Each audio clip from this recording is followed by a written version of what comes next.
Hello, I'm Dinus the Mirror.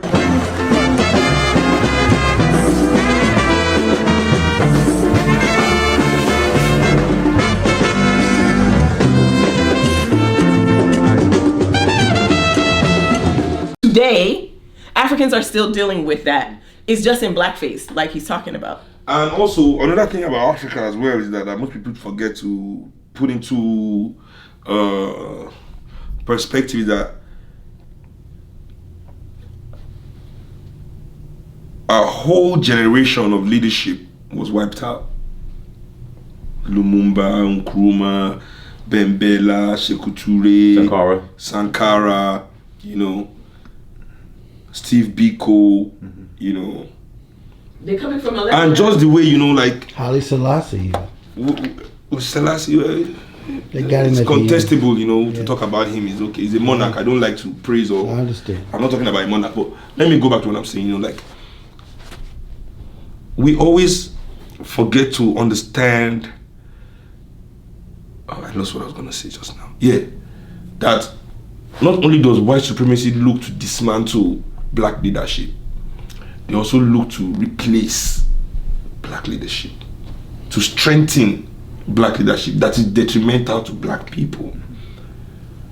So that's why the Black Panthers could have been destroyed, but black gangs are still left to thrive. Mm-hmm. The outright murders of people like Fred Hampton,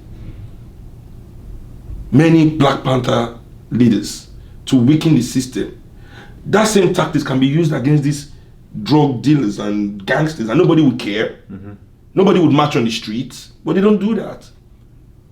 The cops act like they don't know where the stash house is, but every little child in the fucking hood knows where the stash house is, but the cops don't know.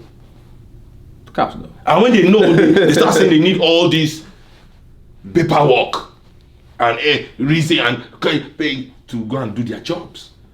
But not when they want to kill an innocent black kid that is unarmed. They don't think about paperwork and all that kind of things there. Mm-hmm. Right? So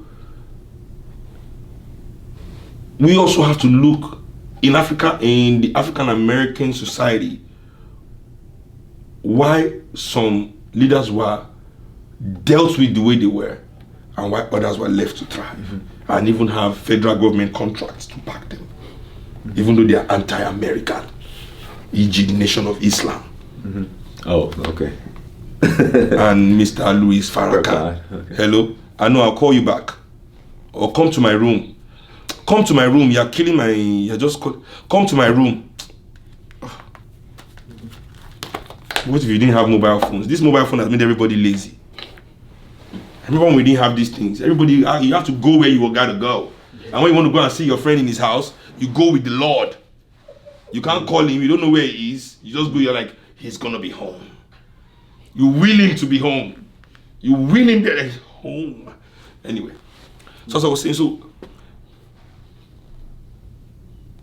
why are these toxic messages allowed to thrive in our society?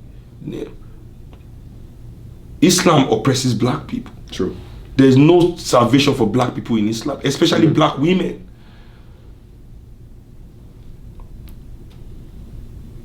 You understand what I'm saying?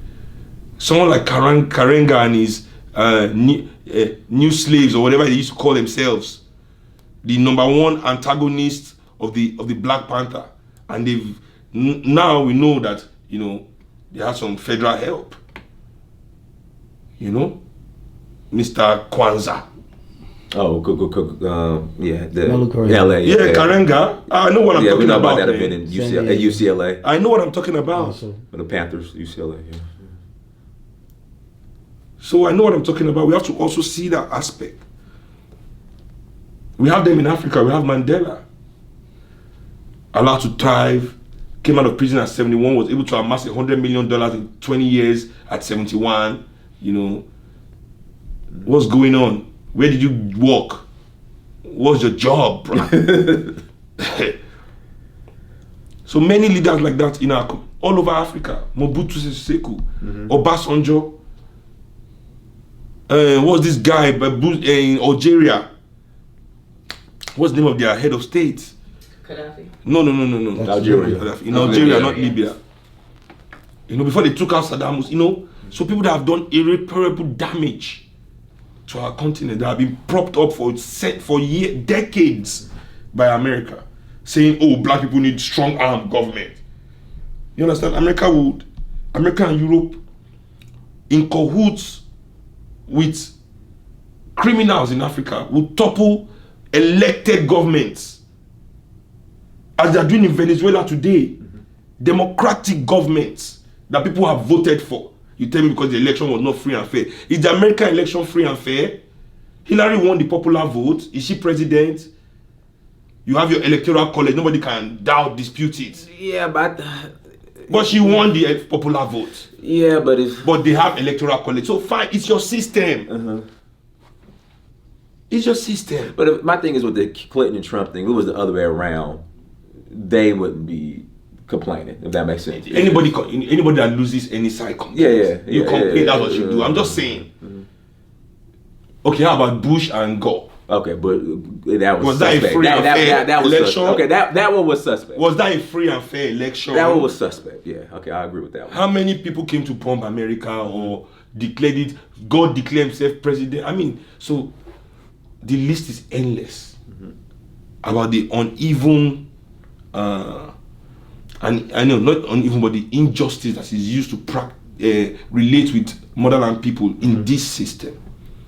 Always first to the benefit of Europe and America. We as the people, or our continent as an entity, is not even in the consideration during discussion.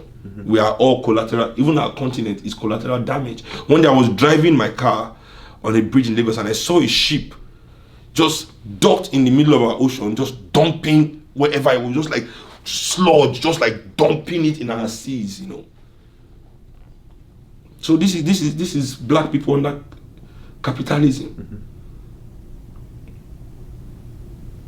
So we also have to understand why some people are left to thrive, and so we have real leadership deficiency. Every leader that is prominent in Africa or in America that represents African people, the only thing they care about is political correctness. How not to what's the word? Rock the boat. They are more concerned about where your pants are, how high your pants is, than your ability to access social housing or welfare. They are all mouthpiece of the liberals. Everybody wants us to concentrate on the overt racism of Trump. Why the institutional racism of American housing is ignored. The same way black people are homeless in America, is the same way we are homeless in Africa, man. I've seen more homeless people over here. No. What are you saying? Me personally, I've seen more. There are more homeless people in my neighborhood alone than the whole of America. Okay. I agree to disagree. Agree. Come to Ikeja. Let's go at night. I've been occasional. Yeah, because African people, we have this fake, this false pride, this false pride that nobody really wants to let you know their situation. The homeless guy, you don't go bath, you bath in the morning. You will not dress like the homeless person here. You just know he's homeless, pushing his cart. Come to Nigeria, let me show you enough homeless people. I'll be there next month. I'll be back. Be my 5th time. Let me show you Lagos. I think all the people you've been following that government boards. I stay at your. Yeah, but even you stay in my house. I'm staying. As I'm saying to you, you have to know. So the same way, even if, as I said, I don't want to do who is suffering the most competition. Okay, right. Who's that doesn't the best matter at the bottom of the slave ship? Yeah. Okay. That doesn't matter to me. Okay. But I know that the way housing discriminates against black people in America, and we are the highest demographic of homeless people in Europe and America, is the same way we are all homeless in Africa. So nobody's confronting the institutional racism. Liberals and African American and African leaders don't talk about institutional racism. That keeps us constantly oppressed, that empowers the individual racists. So we have to be the ones to push our own narrative. The things that are really done against us has to be our own call to arms, if I could put it that way. We can't continue to use the narrative of our oppressors to understand our oppression. It's only our oppression that we can understand. We don't understand the narrative of the oppressors. As Franz Fanon also said, I like to quote him a lot because he was a man that actually had some really interesting things that resonated with me. He says, the moment you stop becoming the moment you decide to become the enemy of your oppressor is the moment you stop being his victim. But you see, a lot of black people want to access whiteness so much, they're afraid to be the enemy of their oppressor. Because they want to wear these expensive things, they want to go on these expensive trips, they want to live this nice life. They love, that's why all the black elites, 7% better. that's why all the black elites can only express their wealth through luxury. 6. And they want us to believe that only luxury is the only way to express wealth.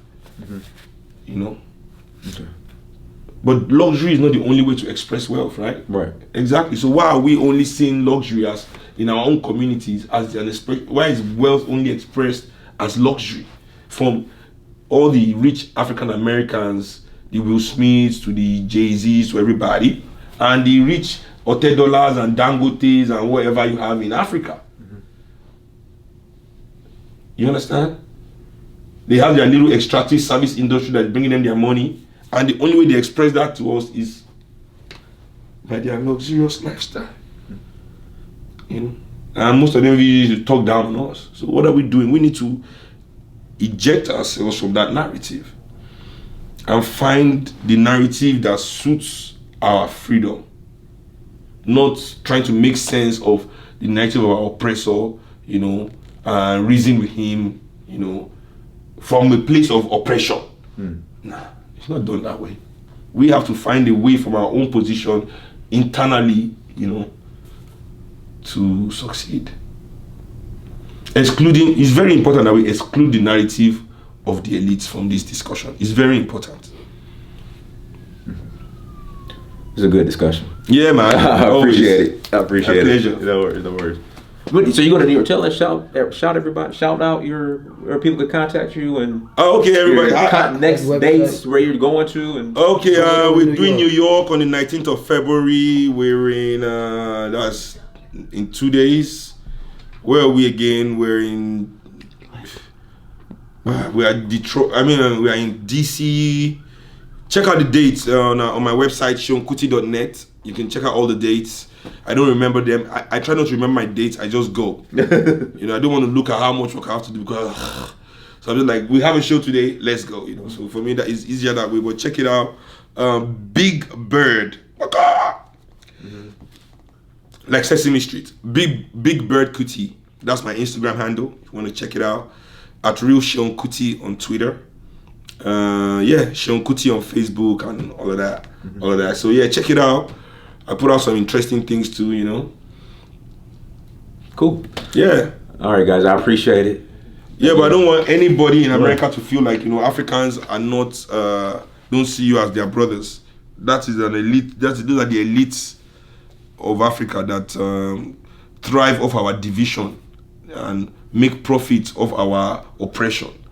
So we can't use their attitude to judge the majority of black people who love